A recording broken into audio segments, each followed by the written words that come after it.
Hey,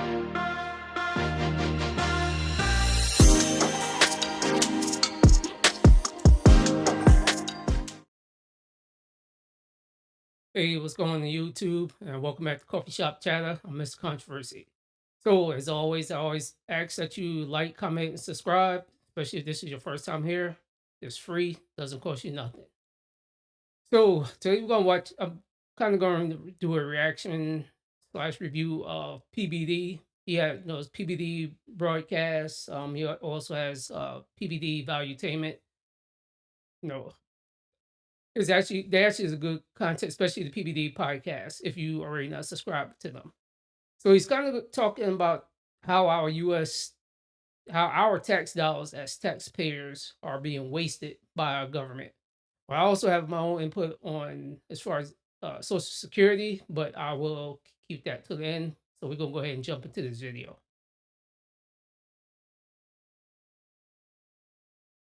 Did you know a little over 100 years ago, they tried to impose an income tax, and the Supreme Court came out and said, what are you talking about? This is completely unconstitutional. This is the Pollock versus Farmers. Pollock ends up winning. But then 20 years later, 1913, you know what we do? We announced the Federal Reserve, and we introduced the income tax. You know when? Exactly a year before World War I. Did we know something that was coming? Let's start collecting money before we go to war. 1 year before? And then now it's a normal thing. There's this guy that's got this department called the Doge with another guy. Both of them are very smart, Vivek and Elon Musk. It's called the Department of Government Efficiency. Do you know when Elon Musk bought Twitter, he had 7,500 employees. Overnight, he fired half of them, 3,750. Of the 3,750 that got fired, they recruited another 1,250 to quit with them. So 7,500 became 2,500 very. So just a quick thing. If somebody can get you to quit your job, and I guarantee you those 1,250 didn't have a job lined up after that, and you quit without a job, you a brand new fool. But that's all I got. Quickly. This guy's used to making things to be more efficient. What if that took place and it forced everybody like us to work in a free market? What if that were to happen? We're going to talk today about a plan on if there is a way for us to go back to zero income taxes. We're going to propose our plan. You get to tear it apart, but we're going to talk about that today. If you get value out of this video, give it a thumbs up and subscribe to the channel. By the way, did you know that the U.S. government collects roughly $4.7 trillion in gross taxes? 2023, 4.7 trillion, of which, do you know what percentage of those taxes is from tariffs that we get from other countries? You know what the number is? Only $80 billion. That's it. Now, this is why this is so weird. The $80 billion that we collect, if you go back and look at the history of America, where we got our income from to pay for everything, you know 100% of the money, the taxes that the U.S. government collected just a little over 100 years ago was from tariffs. If you look at this chart, it'll show you tariff revenue as a share of total federal receipts from 1798 to 2023. Go all the way back to 1798. Look at that. 100% of the revenue the U.S. government got was from tariffs.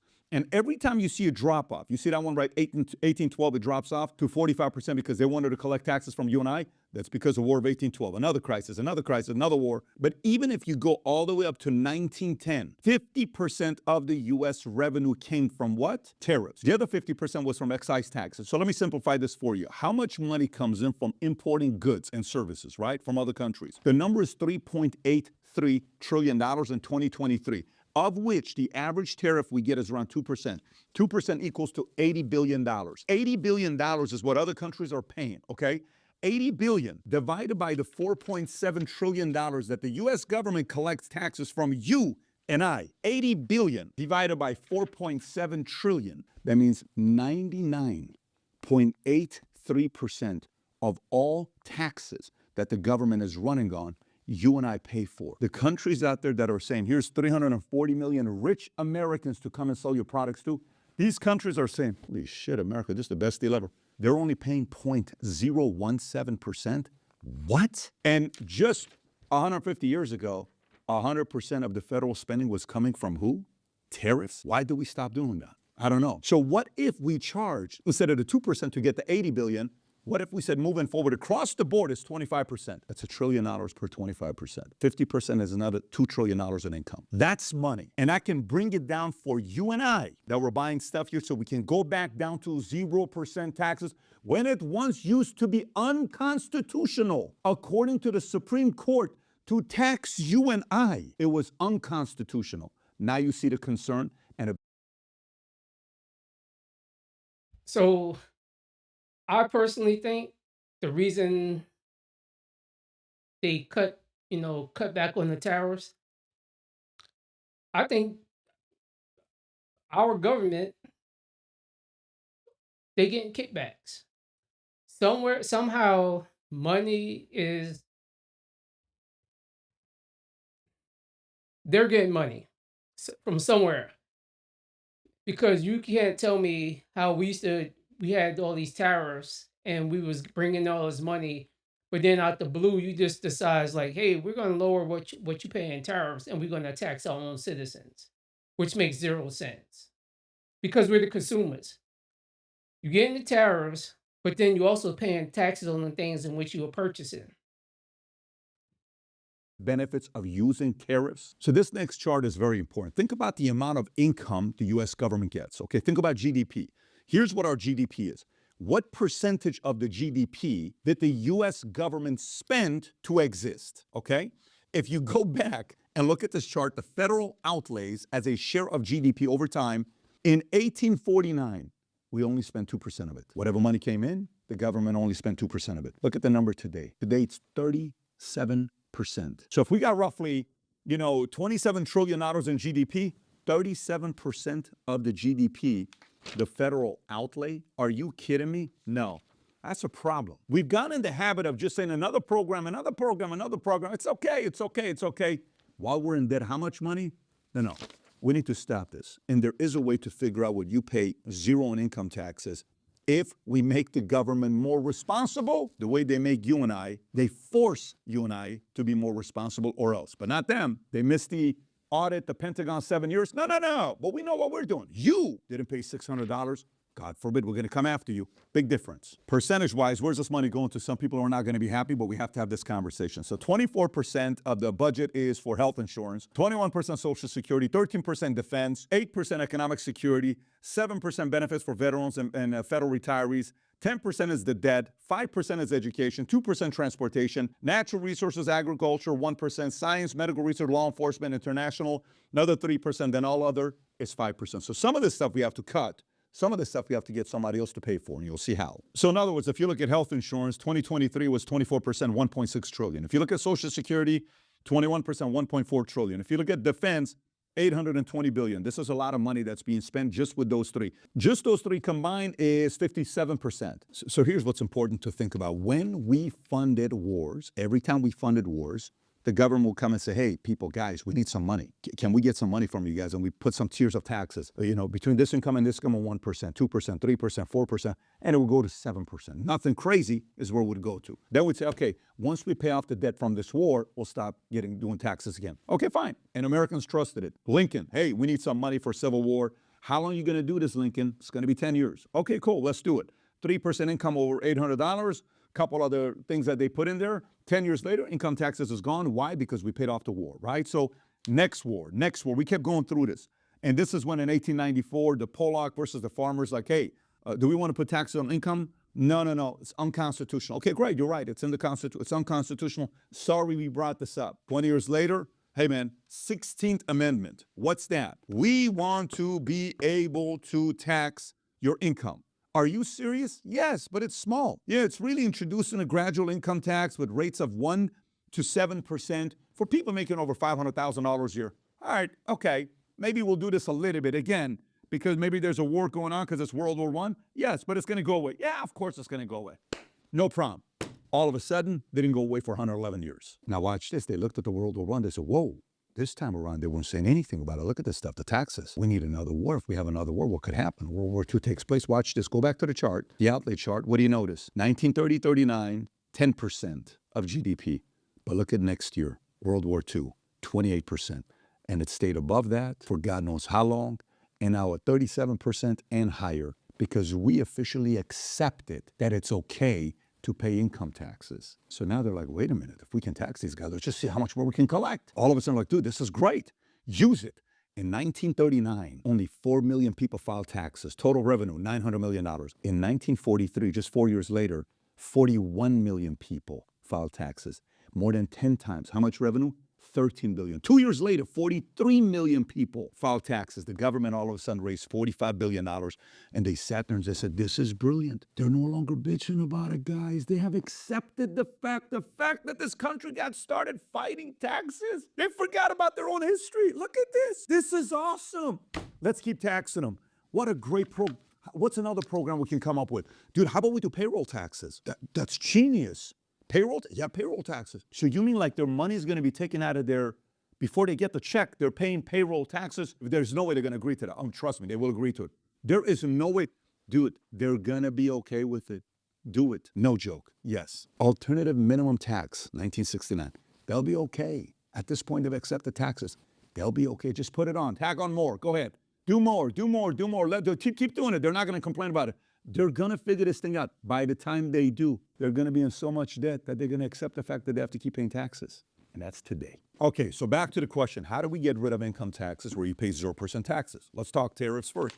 We already know that $4.7 trillion that we spend annually, we have to, one, either lower some of the spending, or two, we have to create some income, right? One of the two. Like if you want to change your life, either you need more income or you need to lower your expenditure so you have more discretionary income. Make sense? So the 4.7's got to come down and we got to increase some more revenue. Tariffs, right now it's only 80 billion. What if we made 25% across the board, no matter what country it is? That's crazy, Pat. What's crazy is we're in debt. And what's crazy is you and I would be cool to pay 0% income taxes if our government can get their act together. Per 25% tariffs across the board instead of 2%, we collect $1 trillion. That 4.7 officially became $3.7 trillion. Let's go to the next one. So now, you know how there's these apps called Mint that you can go out there and get them where you can kind of find out some of the things that you've been paying for the last 3.5 years that you never thought about you're paying for? You know what I'm talking about? The government does that, except they do it in the billions of dollars, right? And it's called overpayments, unknown payments, underpayments, technical improper payments, wasted payments. We do this every year. Say, it's okay. We can afford it. It's the taxpayer. It's not a big deal. But you're paying for it. I'm paying for it, right? We're solving for 0% income taxes. Watch this. Let's go through this. Current waste per year, $400 billion a year. That's 25% spending on inefficiencies and fraud just in health insurance programs. And there's an estimated additional $200 to $300 billion due to inflated pricing of drugs, treatments, and administrative overhead. You combine those two together, that's another $650 billion. Social Security, another $3 billion of wasted payments. So that's now $653 billion.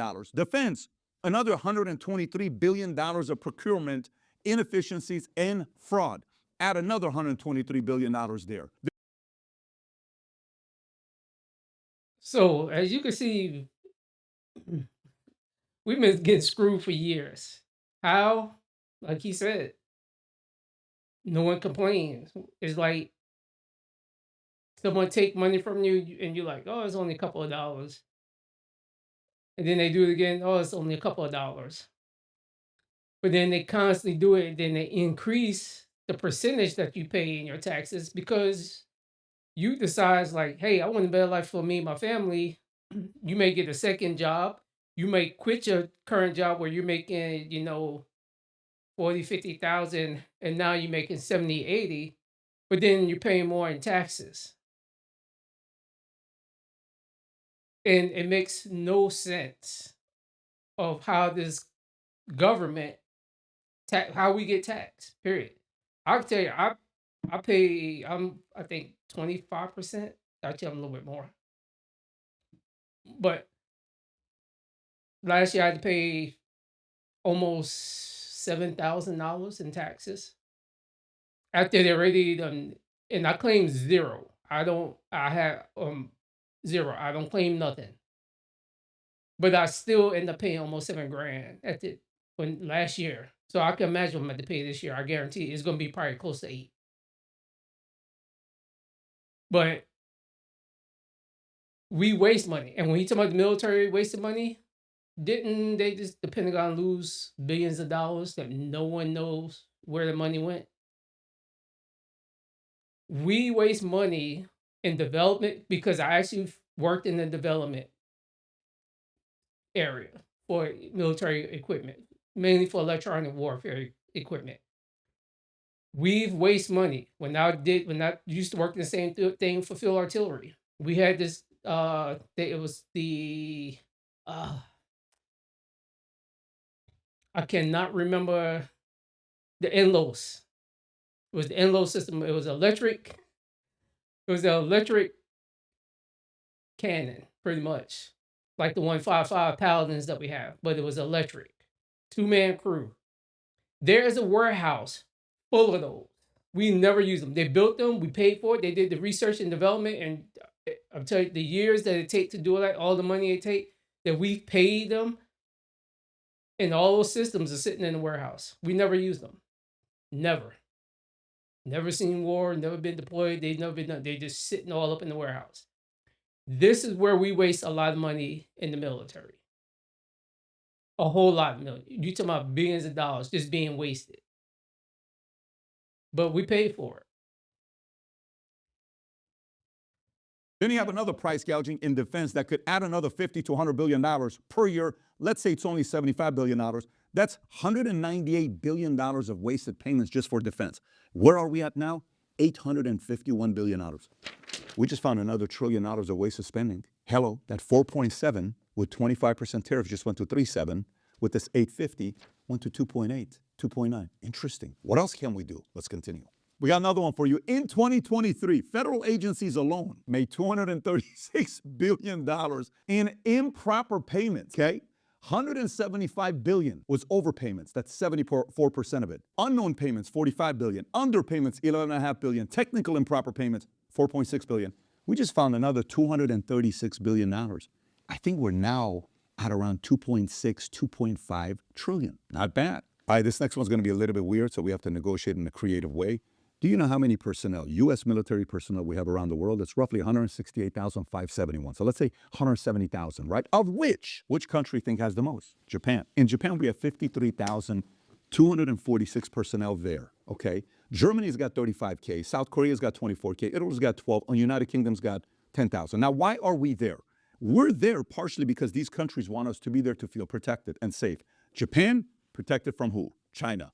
You got South Korea, protected from who? North Korea. Everybody is protected from somebody. They want United States presence there. However, who's paying for it? Why are we paying for it? Are we not giving you protection? If I ask 40 people to come and provide security for an event of mine, am I paying for them or are they paying for it? I mean, who's paying for what? I'm asking for protection. You want protection? Yes. Guess what? Why don't you pay for it? Matter of fact, we went and pulled up the number of how much U.S. has spent protecting Japan since 1945 till today. You know what that number is? Roughly $500 billion. Interesting. What country do we owe the most money to that they bought bonds with us? I think it's roughly 1.1 trillion. You know what it is? I think it's Japan. What if we go back to Japan and we say, hey, Japan, we know we're making payments to you of such and such amount. Guess what? We've kind of protected you for the last 80 years. It's a long time that we've been doing this for you. That's a long time. It's a $500 billion cost to us. It's starting to get expensive. We're thinking about pulling everybody out. However, there's only one way we'll stay there. What's that? One, the debt that we owe you, we need to split it in half. And two, moving forward, for this that we have, you need to pay us $45 billion every year. What are you talking about? That's our cost. We're passing the cost over to you for protection. Would you like that? Because China's around the corner and they're getting more powerful. No. Well, then let's figure this thing out. So this is a creative way of adding a part of getting rid of our debt or recollecting payments from all these countries we give them protection to. Guess what? Make an annual payment. What if this total becomes roughly $200 billion here that we collect, plus we take $500 billion off of our debt? What does that look like? That 2.6 officials at $2.4 trillion. Another savings in our annual expenditure. This next one is creative, and the right creative minds can come up with an idea here. Do you know the U.S. government owns roughly 28% of all the land in U.S.? That's 640 million acres. Of the 640 million acres that they own, 10% of it, 64 million acres, is land that you can develop on. So what if we take that 64 million acres and we go to some folks and we say, hey, we want to sell this land. We want to offer you to come in here. This is all U.S. folks that we want to invest into this. And we create a program to start generating some income there. What does that look like? Who knows? The numbers there's going to be in the billions, but that's another way of pulling back and having some income that comes back to us where taxes go lower. So just now, if you look at everything that we've talked about, we went from 4.7 trillion to 2.3 trillion at 25% tariffs. If we went to 50% tariffs, that would be 75% of the 4.7 trillion that's been collected. Think about that. So that means now we're only dealing with the annual number of the 4.7 trillion being around 1.2, 1.3 trillion dollars. What does that look like? Where are we at now? What can we do with that now? And then people may say, well, if you increase tariffs to 50%, items we buy may go higher. No problem, but jobs are going to come to America. We're going to get paid. So then if we eliminate taxes, well, that's pretty, what we can't do that though, can we? There's many things we can do. What about Social Security? It's a big part of the cost, right? Pat, you don't want to touch Social Security. You will never get elected. I'm not running for anything. I'm not trying to get elected. But Social Security expenditure, we're talking about $1.4 trillion per year. What if we say the following? Whoever got Social Security so far, guess what? Get your payments that you paid in. We'll put the money back to you. Go do whatever you want to do. Moving forward, you're not paying no more Social Security for anybody else. Just the people that we make commitments to. Do your thing. Let's move on. 0% Social Security, because taxes are going to zero. You don't have to worry about it. We can work with that. It's a gradual decrease that we go through.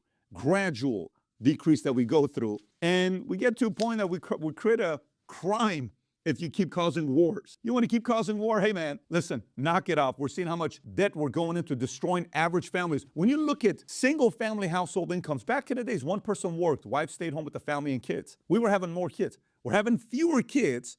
We're having dual income sources. Everybody has to work. Why? Just to fund wars? Do you realize a big reason why so many wives and husbands are both working, having multiple jobs, is to fund wars? Think about what I just said right there. Let me get this straight. Somebody was able to raise the kids and was able to have more kids. We're not doing that now. Why? Because we're having more wars that we have to find and fund all this other stuff. Don't you think that's a little ludicrous? I think. You know how we're down to the last $1 trillion or something like that? Oh, $1.2 trillion.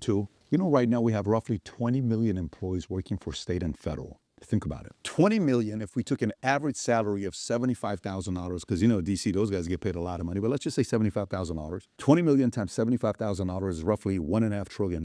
What if we fired 50% and we said, go get a job in free enterprise? What are you talking about? We can do it with $1 million. Of course, some is state, some is federal, but if we get another $750 billion of coming back to the government, yes. We're almost there, folks. We're not that far off. And by the way, what if we got a little bit leaner and tighter? What would happen if we went on this crazy 10-year run like this? How much more money would be in your pocket? How would your life be if we were able to solve this for the next 10 years? What would happen with that? Is that a dream you're bought into? By the way, tear apart the entire argument. Share it with accountants. Share it with people that politically disagree with capitalists, and they trash capitalists, and they hate Elon Musk, and they hate anybody that's talking about entrepreneurship and business and all these rich, greedy people. Tear apart the argument.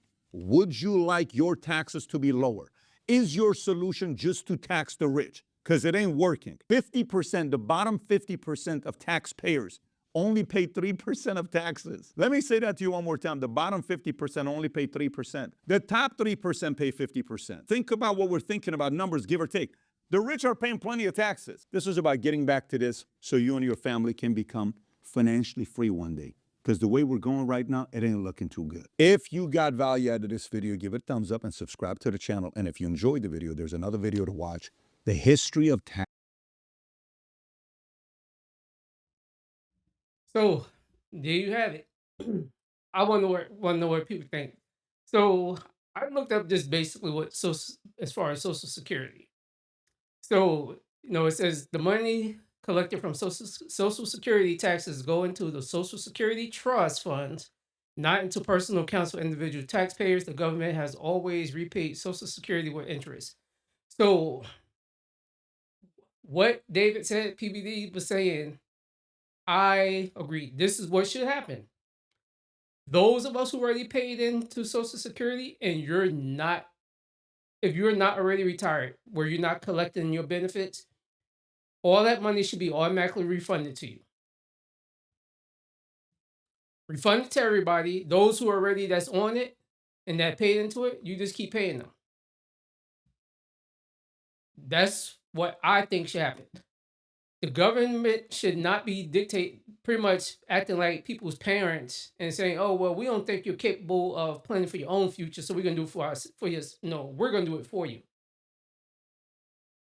Give everybody their money back. Those who do not plan, they'll just work till they fucking die. I'm sorry, it can sound harsh, but if you're not worried about your future And they, it's supposed to also go to like, what was it? You for okay, disabled, surviving workers, what have you. It doesn't go to your kids. So imagine you work from the age of 18 all the way up until you turn 67. You decide, hey, I'm retiring at 67, and you died at 68. So you collected Social Security for 1 year. What happened to all the money that you already paid into it? Why isn't that money now in turn a check or whatever based off of your dependents, if you have kids or what have you, that of that are over the age of where they're able to collect it? Because if they're under a certain age, yes, they will receive a Social Security check. But they're over that age. Why aren't they taking that money that you paid in and then saying, hey, this is pretty much what your parents paid into Social Security, and they give your kids, whether they 21, 35, 40, whatever, and they give them a check, and so on. You keep rolling forth. And if a person doesn't have a child or anything, oh well, then they just keep it. It don't go to siblings or nothing. Or it can, same thing. Why you can't set up your Social Security like you do everything else, like a life insurance? If I pass, I don't have no kids. That money then goes to my brother or sister or somebody, something on those lines. Why they don't do that? Because I could tell you, I don't need you to plan for my future. There's 401ks people can do. People can set up their own brokerage accounts and invest in stocks, invest in EFTs, everything, or ETFs, because that's kind of what I do. I have a Roth IRA, I have my regular 401k, I have a TSP from the military, and I also have a brokerage account. So I have four areas where money is at that's getting put into the stock market, some form of fashion. And then I also have high yield savings accounts. So I plan all that stuff. One, because like I said, something happening. To include, I have life insurance. So if something happened to me, I know for a fact my daughter is set up. Like she won't even have to work. And that was my plan to look at. Even though she's going to work anyway. But same thing with my house. My house is paid for. I don't buy a house, sell it, buy another house where I'm constantly having mortgages, because that's stupid. You're keeping yourself in debt for no reason. Because now something happens to you, now you gotta take that money. Well, your kids, if it's not paid for, they're gonna have to sell it. Whatever equity is in the house, yeah, they get that. But if you own it, you're leaving them something. So now they don't have to purchase a house, especially if they stay in the same area and they have no plans of leaving. So now they're no longer paying rent. Only thing they're now paying is property taxes, a hell of a lot cheaper than paying rent every month, especially you look at what rent is nowadays. But that's what I think. I'd like to hear what your thoughts are as far as all this, us being taxed, especially with like Social Security. Do you think they just need to end it, let people be grown ups and, be responsible for themselves? So that's all I got. YouTube. Like I said, like, comment, and subscribe. And this is Mr. Controversy, and I'm out.